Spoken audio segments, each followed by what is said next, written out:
大家好，我是马达。如果你是一位持有英伟达股票的投资者，最近这几天你的心情绝对无法平静。2026年5月，纳斯达克迎来了一场引发全行业震动的 IPO， 一家名为 Cerebras 的 AI 芯片初创公司正式挂牌，上市估值直接飙升至320亿美元。如果仅仅是估值高，华尔街或许还能用泡沫来解释，但真正让市场感到脊背发凉的是 Cerebras 手里握着一份来自 OpenAI 价值高达200亿美元的超级算力订单。过去几年，无数顶着天才光环的挑战者试图撼动英伟达的统治地位，最后都折戟沉沙。为什么偏偏是这家公司不仅活了下来，还抢走了一块最肥的肉？在华尔街精明的算盘里，这200亿订单既是蜜糖也是毒药，因为 OpenAI 不仅是最大的买家，更手握 Cerebras 海量的第一价认股权证。在这场万亿资本局里， Cerebras 本质上是 Sam Altman 用来打破老黄定价霸权的终极杠杆。那么对于手里拿着英伟达股票的普通投资者来说，这是一个随时可能引发踩踏的黑天鹅，还是虚惊一场的利空出尽？这期视频我们收起那些泛滥的惊叹词，回归最严谨的物理学和商业常识，马达带你拆解 Cerebras 这张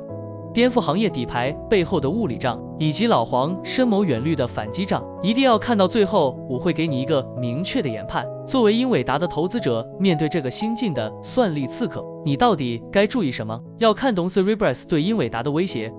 我们首先要翻开第一本账，打破常理的物理降维账。过去50年来，半导体行业的铁律是把硅晶圆上的芯片越做越小，然后像切披萨一样，把一张12英寸的晶圆切成几百块指甲盖大小的芯片。英伟达的 GPU 也是这么做出来的。但 Cerebras 的创始人认为，当面对今天动辄万亿参数的 AI 大模型时，这种传统模式存在致命的效率瓶颈。于是他走了一条反直觉的暴力路线，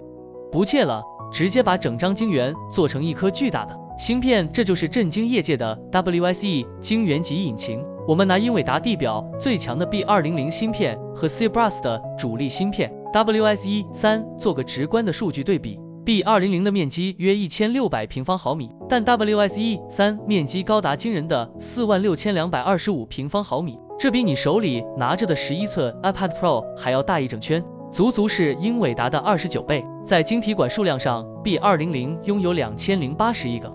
而 WSE 史无前例的4万亿个相差19倍。单颗 WSE3 芯片内部直接集成了90万个 AI 优化核心，这已经不是在造芯片了，这是用大半个显卡的物理面积打造了一座算力领域的单体超级都市。但物理尺寸的大只是一层表象， Cerebras 真正击中英伟达软肋的是第二本账，跨越内存墙的效率账。 AI 计算的本质是海量的矩阵乘法，实际上计算本身并不耗时，真正耗电且拖慢整体进度的是把数据从远处的内存搬运到计算核心的过程。在物理世界里，距离越远，延迟就越高。英伟达目前面临的痛点，我们可以称为群岛模式。因为单颗 GPU 太小，装不下几十 GB 的大模型，所以数据只能存放在芯片外面的 HBM 高带宽内存里。当运算万亿参数时，需要几万张 GPU 通过安福林광线连起来，这就好比几万座小岛每天靠修跨海大桥来运输物资，带宽通常被限制在8太字节每秒左右。而 Cerebras 的降维打击是典型的超大都市模式，因为 WSE3 足够庞大，它直接把44000兆的极速内存 SRAM 均匀地铺在了90万个计算核心旁边，模型就住在核心隔壁，数据根本不需要离开芯片。这种内部读取带宽达到了惊人的21拍字节每秒，是英伟达外置内存带宽的近2700倍。这种物理层面的碾压直接反映在了最核心的商业指标上，初始速度 tokens 秒。在给单个用户做实时推理时，英伟达系统通常能达到30到50 tokens 秒，而 Cerebras CS3 系统可以轻松飙到450甚至1200 tokens 秒。在智能体 agent 和实时语音交互爆发的2026年，极低的延迟就是最深的护城河。 Cerebras 正是凭借这快出10到15倍的响应速度，拿下了 OpenAI 价值200亿的推理端大单。听到这里，很多投资者可能会问，既然大芯片这么好，英伟达为什么不抄作业？这就引出了我们的第三本账，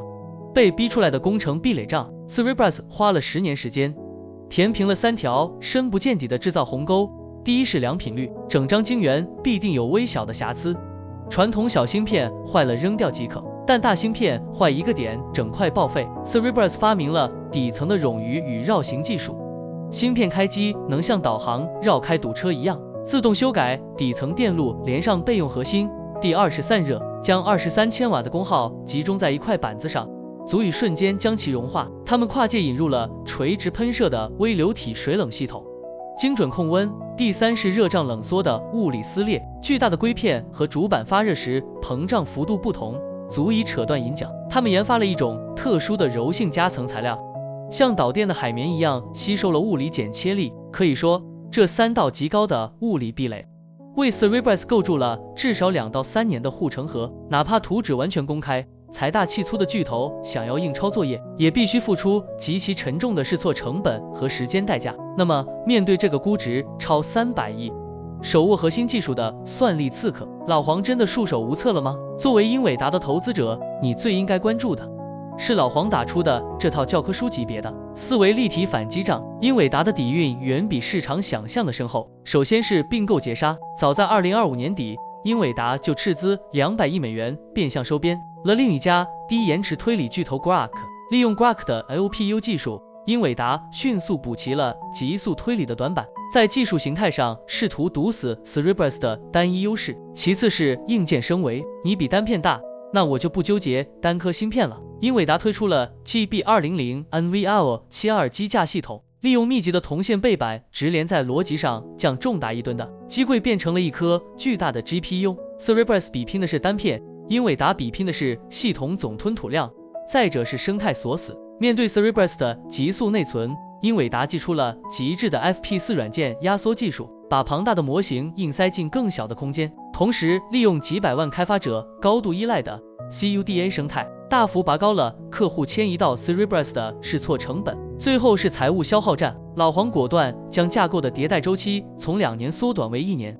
试图用深厚的研发资金和高频的更新节奏，在财务上耗干 Cerebras 刚刚拿到的 IPO 弹药。看懂了双方的攻防，我们回到开头那个最核心的问题：作为英伟达的投资者，面对 Cerebras 的崛起，到底该注意什么？答案是抛弃非黑即白的清仓恐慌。我们正在见证 AI 算力市场从一家独大的绝对垄断，正式走向不同算力架构的错位军备竞赛。从底层逻辑来看， Cerebras 造出了一辆在特定赛道超低延迟推理上无视摩擦力狂飙的超级跑车，而英伟达则是一列覆盖全生态、运力惊人的超级高铁。这2家公司未来并不是你死我活的关系，而是错位竞争。投资者必须看清一个大趋势：微软、OpenAI、亚马逊等科技巨头苦英伟达的垄断久矣。Cerebras 的成功 IPO 和100亿订单，本质上是全行业合力扶持第二供应商的 Second Source 的必然结果。巨头们需要另一家公司来制衡老黄的定价权。在未来的算力数据中心里，版图将非常清晰，80%的区域依然是英伟达的绝对主场，负责大模型的底层训练、长文本和视频的大规模并行生成。这里需要的是庞大的总运载量，是英伟达不可撼动的腹地，而剩下20%的极低延迟推理市场将沦为最惨烈的绞肉机。它负责 AI 语音通话、高频交易以及智能体之间的瞬时沟通。在这里 Cerebras 将凭借晶圆级大芯片的物理降维，与英伟达新收编的 Groq LPU 军团展开疯狂的贴身肉搏。这不再是老黄吃独食的独角戏，而是真正的楚汉相争。作为英伟达的投资者，我们不需要因为 Cerebras 的上市而恐慌抛售，英伟达的王座依然稳固。但你必须调整预期，英伟达通吃天下，独占100%利润的时代正在终结。不过，对于整个 AI 行业而言，巨头之间的硬核博弈正是算力成本大幅下降、AGI 时代加速到来的最强催化剂。你觉得在微软、谷歌这些巨头的暗中扶持下， Cerebras 未来能抢下英伟达更多的市场份额吗？在评论区留下你的理性研判，我挑逻辑最严密的置顶。听得过瘾，请帮马达点个赞，顺手订阅加铃铛。算法只会把最硬核的内容推给最清醒的你。声明：本视频内容仅为个人商业逻辑拆解与探讨，不构成任何投资建议。科技股波动剧烈，入市需绝对谨慎，透过复杂看逻辑。我是马达，陪你算清 AI 这笔大账，咱们下期见。